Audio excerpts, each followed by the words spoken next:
అందరూ ఎంతో ఆసక్తిగా ఎదురుచూస్తున్న political action thriller game changer మరికొద్ది గంటల్లో ప్రేక్షకుల ముందుకు రావడానికి సిద్ధంగా ఉంది. పాజిటివ్ సమీక్షలు ప్రారంభమయ్యాయి. లెజెండరీ శంకర్ దర్శకత్వం వహించిన ఈ యొక్క చిత్రంలో రామ్ చరణ్ హీరోగా, కియారా అద్వానీ హీరోయిన్గా నటించారు. ఇక అభిమానులు ఫుల్ హైప్ అయితే నెలకొంది. ముందస్తు బుకింగ్లు కూడా పెరిగిపోయాయి.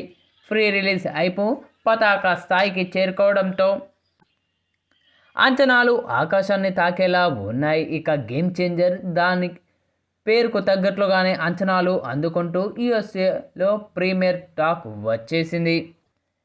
ఇక గేమ్ చేంజర్ అనేది యాక్షన్, సస్పెన్స్, ఎమోషనల్ డెప్త్తో అలిన రాజకీయ నాటకం.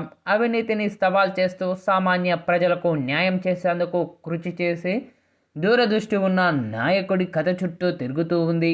రామ్ చరణ్ కథానాయకుడిగా నటించారు. అతని ప్రయాణం భౌతికం, సౌదికం రెండిటిలోనూ పోరాడేలా ఉంది. భారీ గ్రాఫిక్స్తో మూవీలు తీసే శంకర్ గేమ్ చేంజర్కి తన ట్రెండ్ మార్క్ శైలిని తీసుకువచ్చారు. మంచి రివ్యూలు కూడా వస్తూ ఉన్నాయి. విజువల్తో కథనాన్ని మిళితం చేయగలిగే ఆయన సామర్థ్యాన్ని హైలైట్ చేస్తూ ఉన్నాయి. ఇక విమర్శకులు ఇప్పటికే శంకర్ ఎగ్జిక్యూటివ్స్ను ప్రశంసిస్తూ ఉన్నారు. ఇక ఈ యొక్క చిత్రాన్ని డ్రామా, యాక్షన్ యొక్క రోలర్ కోస్ట్గా అభివర్ణిస్తూ ఉన్నారు. ఇది హృదయాల్ని కదిలించే స్టోరీ అంటూ యుఎస్ ప్రీమియర్స్ చూసిన వారు అభిప్రాయపడుతూ ఉన్నారు. అయితే తాజాగా ఈ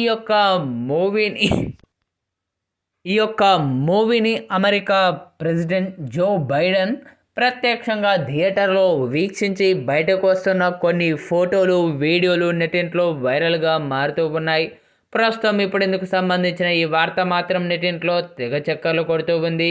అయితే అమెరికా ప్రెసిడెంట్ జో బైడెన్ ప్రత్యేకంగా గేమ్ చేంజర్ మూవీని థియేటర్లో వీక్షించి బయటకు వస్తున్న యొక్క ఫోటోలు, వీడియోలు సోషల్ మీడియాలో వైరల్గా మారుతూ ఉన్నాయని చెప్పాలి. మరి యొక్క మూవీని వీక్షించిన తను ఎలా స్పందిస్తారా అని ఇటు మెగా అభిమానులతో పాటు సినీ లవర్స్ కూడా తెగ ఆతృతగా ఎదురు చూస్తూ ఉన్నారనే చెప్పాలి.